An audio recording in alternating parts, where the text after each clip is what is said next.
Bismillahirrahmanirrahim. Atas nama Allah yang Maha Pengasih, Maha Penyayang. Pertanyaan saya pada saat itu, layakkah saya mengucapkan kalimat itu? Layakkah saya mewakili Allah? Layakkah saya mewakili itu? Iman pada Allah saja ada 4 yang harus kita pertanyakan. Tingkatan ilmunya di mana? Tingkatan ainnya di mana? Tingkatan haknya di mana? Tingkat isbatnya di mana? Belum lagi yang kedua, iman pada malaikat. Coba, tingkat ilmunya di mana? Tingkat ainnya di mana? Tingkat haknya di mana? Tingkat isbatnya di mana? Belum lagi iman yang ketiga, iman pada siapa? Pada kitab. Belum lagi iman kepada rasul.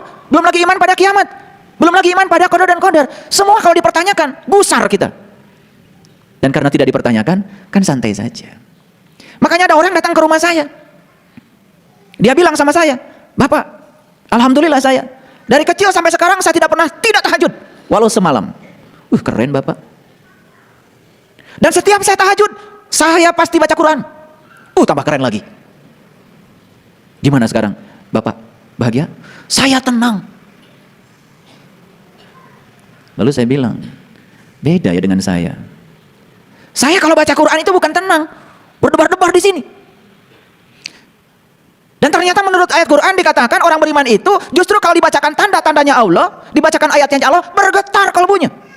Wazilat qulubuhum. Ini aneh. Habis baca Quran, tenang.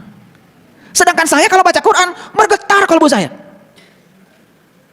Ini yang salah dia apa saya? Lalu saya tanya, mohon maaf Bapak, Bapak kalau baca Quran, pakai bahasa yang mana nih? Ya Arab. Mohon maaf Bapak, Bapak bisa bahasa Arab? Ya enggak. Ketika Bapak baca Quran, Bapak ngerti yang dia baca? Sama sekali. Pantesan tenang. Jadi ketemu jawabannya, pantesan tenang karena tidak mengerti.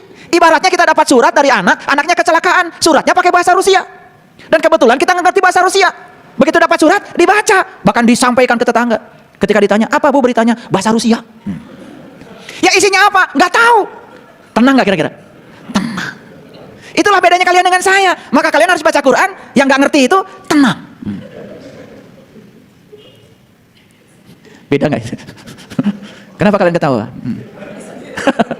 Rumah saya. Pokoknya kalau sudah baca 1 juz, tenang. Padahal jangankan 1 juz ya, 1 ayat saja. Kalau kita ngerti isinya, coba yang tadi. Jika kamu melanggar hari isbat, aku jadikan kamu kera yang hina. Apa nggak bergetar gitu? Dan kalian hebat tidak bergetar, kenapa? Luar biasa. Apalagi kalau sudah one day one juz, pakai speaker lagi. Udah tenang. Apalagi kalau sudah dapat pujian, itu yang ngaji tadi di speaker itu suaranya luar biasa.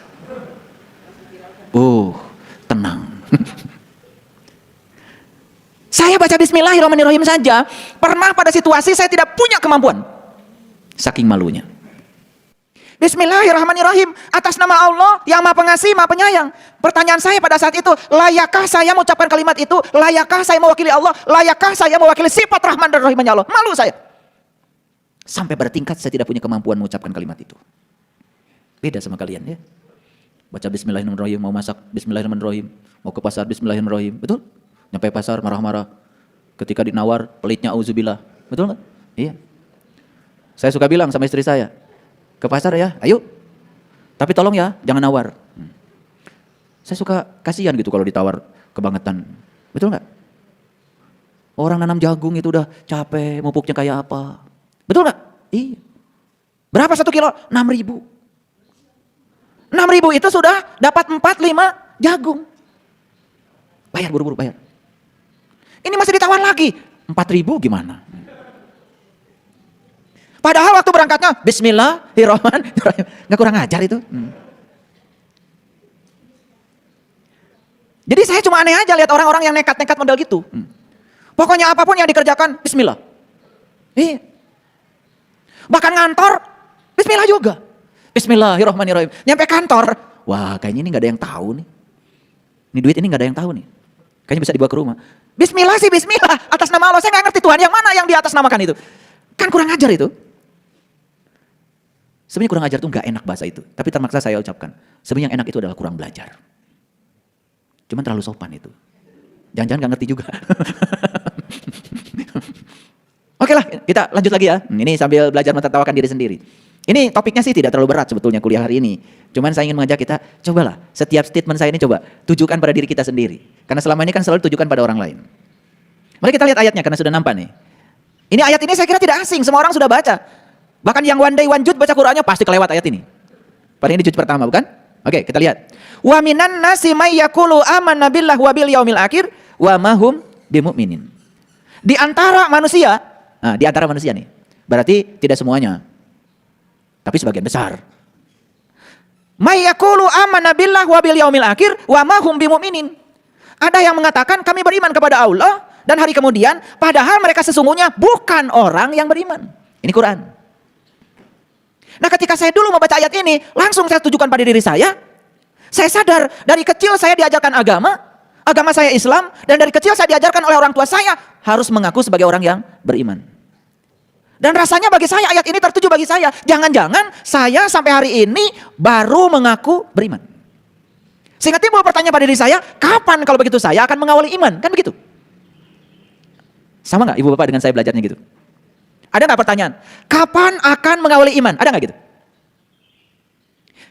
Yang mengaku beriman tidak akan pernah mengawali iman.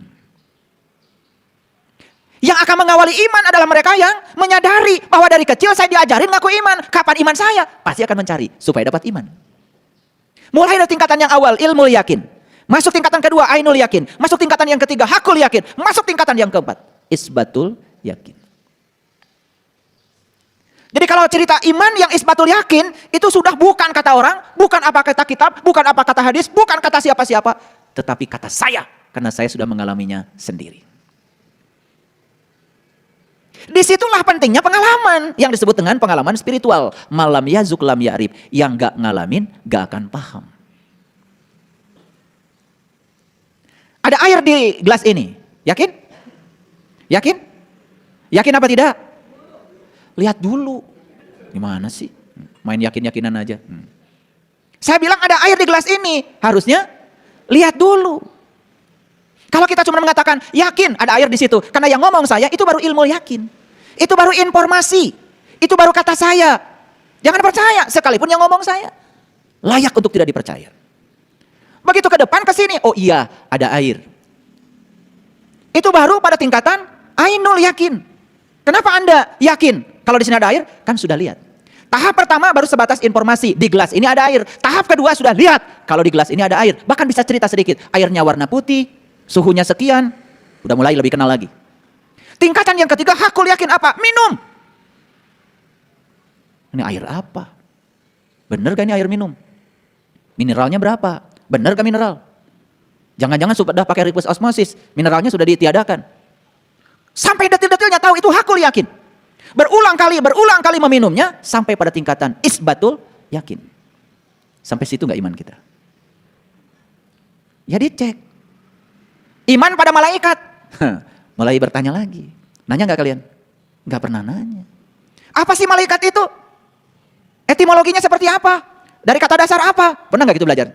Kan enggak. Begitu orang bilang malaikat, apalagi yang bilang ustad, apalagi pimpinan pondok pesantren, udah aja. Yes, malaikat. Yang penting hafal 10 malaikat. Betul nggak? Padahal di Quran dikatakan, kalau kamu ingin tinggi spiritualmu, kenali 8 malaikat. Dan kalau kamu ingin tinggi spiritualnya, jangan kenal sama 2 malaikat. Jangan 10-10-nya kita kenali. 2 malaikat yang tidak boleh kita kenali. Satu namanya malaikat Atid, pencatat amal buruk. Yang kedua malaikat Malik, penjaga neraka. Jangan kenal sama dia. Suka nyatat amal buruk gak? Amal buruk siapa?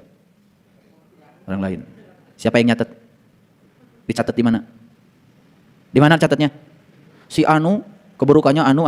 Di mana dicatatnya? Di sini bukan? Nah itu Atid. Jauh-jauh belajar malaikat. Yang nyatat kamu, yang ngapalin keburukan kamu. Betul gak? Iya. Kan yang tahu siapa kita, yang tahu apa yang kita lakukan, kan kita sendiri. Walaupun orang lain tidak tahu, tapi kita tahu.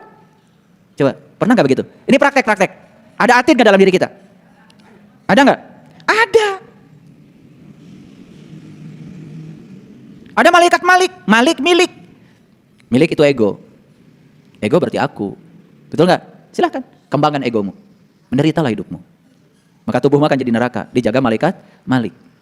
Malik milik. Tuh, sederhana kok. Ada nggak yang jaga dalam dirimu? Ada nggak? Ada. Buktinya apa? Kamu tersinggungan, kamu gampang marah, baperan, dikit-dikit dipikirin. Nah itu, Malik tuh. Betul nggak? Nah karena kita belajar malaikat tidak praktek seperti itu, apa yang terjadi? Emang di akhirat akan ada tes formatif gitu? Ada soal dari guru agama di akhirat.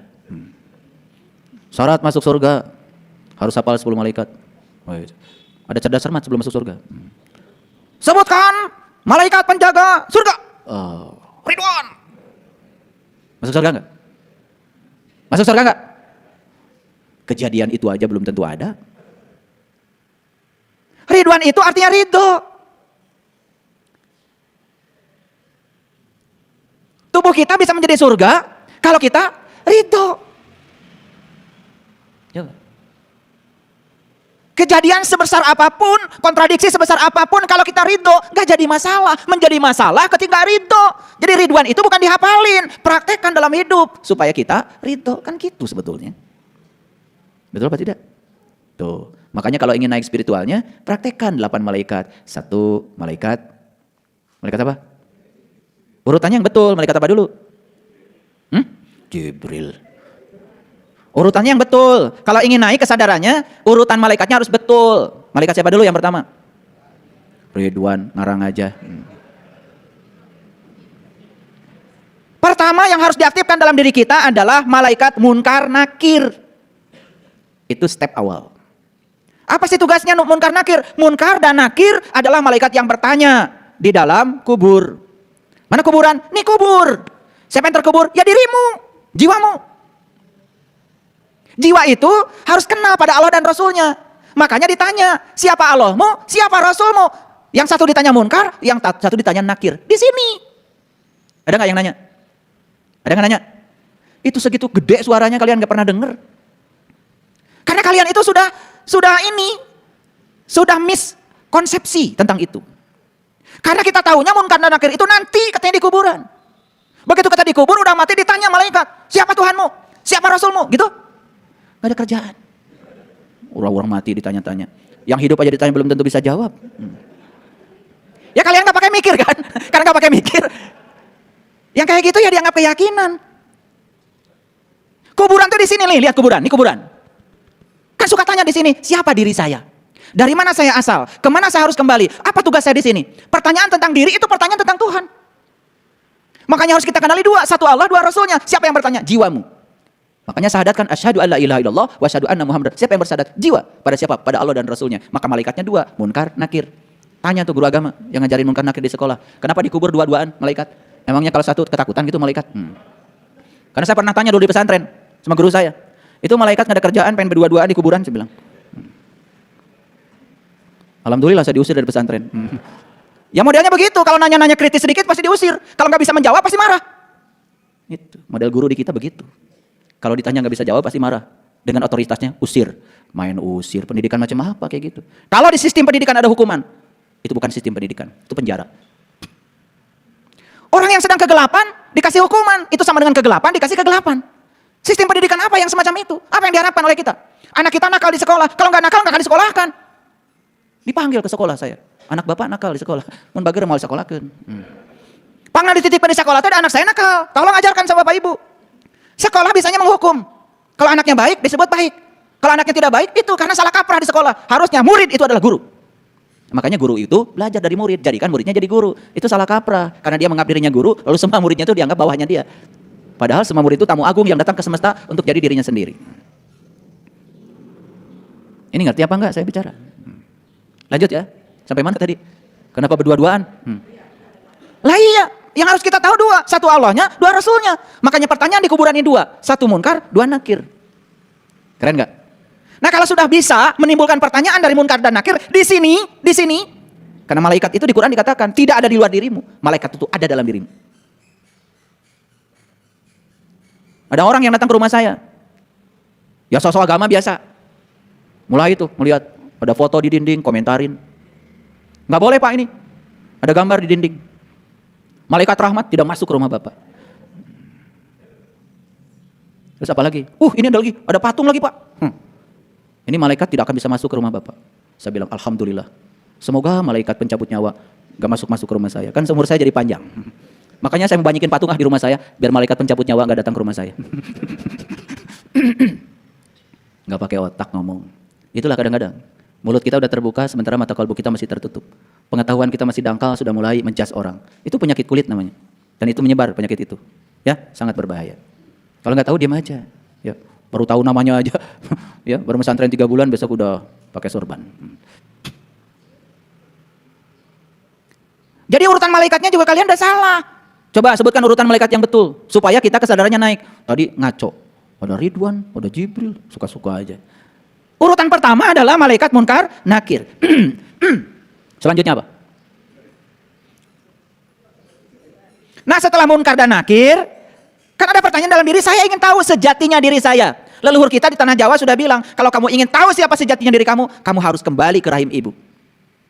Harus belajar mati sak jeroning urip. Kalau di Quran surat An-Nisa dikatakan, bunuhlah dirimu, keluar dari kampungmu. Berarti malaikat siapa? Ijrail. Pencabut apa? Pencabut nyawa. Jadi tahap kedua kita harus belajar dari malaikat Ijrail, pencabut nyawa. Ngerti maksud saya? Awas, bukan pencabut nyawa. Mati beneran. Kalau mati itu nggak usah dibicarakan lagi. Quran tidak cerita mati itu. Quran cerita mati selagi hidup. Makanya kullu nafsin zaikatul maut. Setiap yang bernyawa harus merasakan rasanya mati. Merasakan rasanya mati kudu hirup. Merasakan rasanya mati itu kalau pada saat kita masih hidup. Orang mati tidak bisa merasakan mati. Yang bisa merasakan mati itu orang hidup. Mikir. Gitu aja nggak pakai mikir. Kullu nafsin zaikatul maut. Setiap yang bernyawa pasti mati. Nggak usah ada Qurannya. Parah yang kayak. Kalau nafsin zaikatul maut itu pesan spiritualnya, setiap yang bernyawa harus merasakan rasanya mati, merasakan masanya mati ketika masih hidup. Maka Rasul memerintahkan mut anta qabla mut, belajar mati ketika kau masih hidup. Disitulah perlu bantuan Ijrail. Berikutnya apa kalau sudah dapat Ijrail? Ya? Ya Israfil. Bagian niup apa? Sangkakala. Tahu sangkakala di mana? Ya di sini. Makanya orang belajar spiritual pasti memberdayakan nafas. Menyadari nafas masuk, menyadari nafas keluar. Betul apa tidak? Malaikatnya di situ tinggal kok. Di sini. Bagian niup sangkakala. Begitu ditiup sangkakala, kiamat. Bangkit. Bangun. Bukan hancur. Paham? Semuanya di sini ya. Semuanya ada di sini. Kemana waya tuh? Begitu sudah bangkit, berikutnya apa? Malaikat apa? Malaikat apa? Ya pasti Jibril dong. Menyampaikan apa? Menyampaikan pengertian. Menyampaikan intuisi. Makanya yang sudah tajam, tahu-tahu ngerti. Pintar tanpa belajar, cerdas tanpa berlatih. Tahu-tahu ngerti. Tahu-tahu ngerti. Gitu. Paham? Nah kalau sudah ketiban Jibril, ya berikutnya pasti ketiban Mikail. Turun hujan dari langit. Pembawa rezeki. Nah rezeki yang paling agung adalah hidangan dari langit. Itu yang diminta Nabi Isa. Allahumma rabbana anzil alaina ma'idatan minas sama'i. Takuluna id. Ya Allah turunkan hidangan dari langitmu. Yang turunnya hidangan itu merupakan hidangan bagi hari raya bagi kami. Keren banget itu di Quran. Lihat saya semua jawab. Kalau hujan, hujan tuh yang air turunnya dari mana? Dari mana? Dari awan. Kalau hidangan-hidangan spiritual turunnya dari mana? Dari langit. Bedain awan sama langit aja pusing kalian. Kalau hujan yang syariat itu dari awan. Di Quran tidak ada cerita hujan yang itu. Di Quran itu cerita barokah yang turun dari alam tinggi yang disebut dengan hidangan dari langit. Langit mencerminkan alam-alam tinggi, alam malakut, alam jabarut. Itulah dikenalkan oleh Jibril. Jibril dekat dengan Mikail, turun hujan. Hujannya bukan hujan air, tapi hujan adalah hujan ma'ul hayat. Hujan nur ala nur dari langit rohani kita. Sudah jiwa kita menjadi merdeka. Makanya terakhir tinggal berkenalan dengan Raqib. Semuanya baik ternyata, tidak ada yang buruk. Karena baik dan buruk itu adalah penilaian kita. Siapa yang sudah menemukan kebaikan di dalam, semua yang di luar baik-baik saja. Maka puncaknya jadi ridwan, ridho. jadilah surga.